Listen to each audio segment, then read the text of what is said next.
Domingo cuarto del tiempo ordinario en su ciclo B. La primera lectura es del libro del Deuteronomio.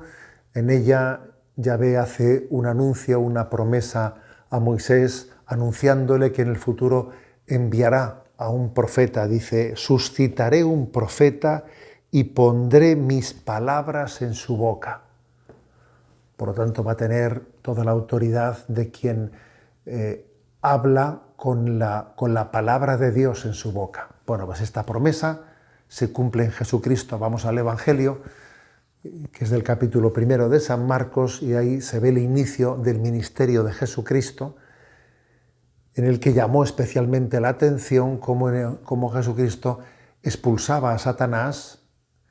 Aquí se relata un exorcismo que hizo Jesús, que dejó sorprendidos a cuantos fueron testigos de él, porque Jesús tenía una gran autoridad. Le dijo: cállate y sal de él. Y los demonios se le sometían, ¿no? Y entonces el pueblo de Dios reconoce aquella promesa de Yahvé hecha a Moisés cumplida en Jesucristo. Suscitaré un profeta y pondré mis palabras en su boca. Los exorcismos fueron un signo definitivo de la llegada del reino de Dios, así como de la autenticidad del mesianismo de Jesucristo. Jesús es el verdadero profeta, porque tiene una palabra llena de autoridad, capaz de expulsar incluso a Satanás.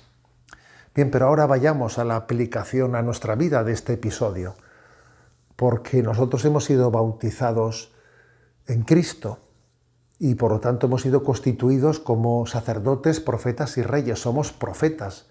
Ese profetismo de Jesucristo lo hemos recibido por el sacramento del bautismo. Y tenemos que crecer y fortalecer nuestro profetismo. Esta es la clave de la liturgia de este domingo. Estamos llamados a crecer y fortalecer nuestro profetismo a imagen de Cristo, de forma que también nuestra palabra esté revestida de la autoridad de Dios.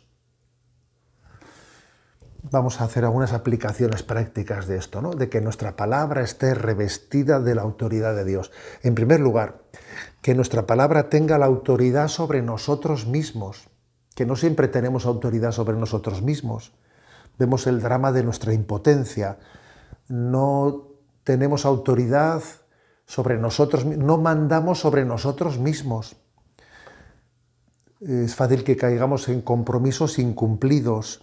Decimos una cosa y hacemos otra.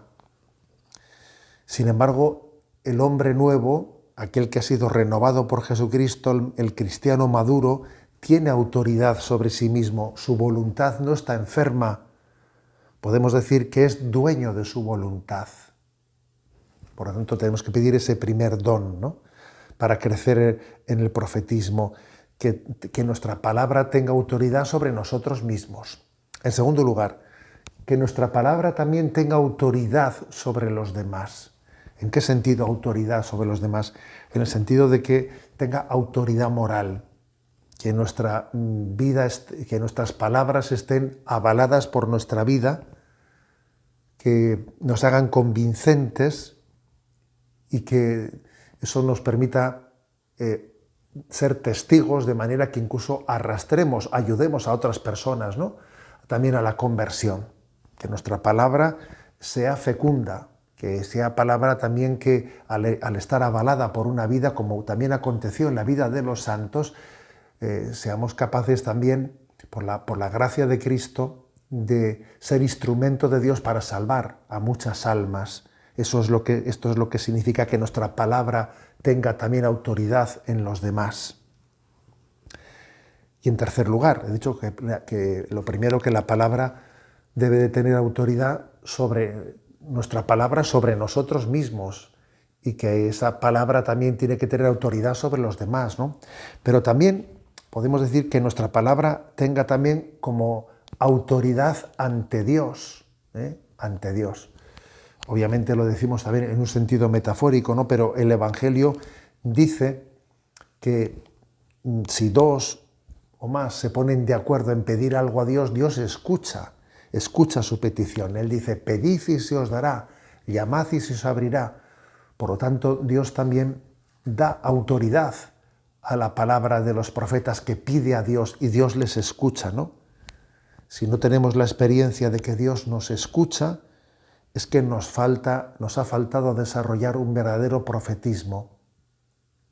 El profeta sabe que Dios le escucha. Es verdad que el hombre, ¿no?, ha de obedecer la voluntad de Dios, pero lo sorprendente es que el Señor también se hace, entre comillas, obediente a la palabra, a la llamada, a la petición de los profetas, cuando dice, ¿no?, incluso lo que atéis en la tierra quedará atado en el cielo. Pedimos pues la gracia, ¿no?, la gracia de crecer y fortalecer nuestro profetismo, ese que recibimos por el sacramento del bautismo. Pedimos la gracia de que nuestra palabra esté revestida de autoridad, como lo está la palabra de nuestro Señor Jesucristo.